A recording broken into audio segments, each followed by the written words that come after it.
जसं मी म्हटलं, चंद्र, चांदण्या आणि प्रियकराने आपल्या मनातल्या गोष्टी सांगितल्या, मग प्रेयसी तरी मागे कशी राहील.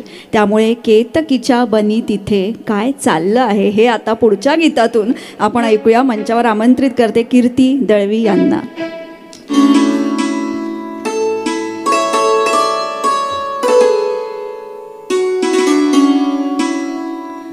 केतकीच्या बनी तिथे नाचला ग मोर. केतकीच्या बनी तिथे नाचला ग मोर. गहिवरला मेघनभी सोडला ग धीर. केतकीच्या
भावपूर्ण रात्रीच्या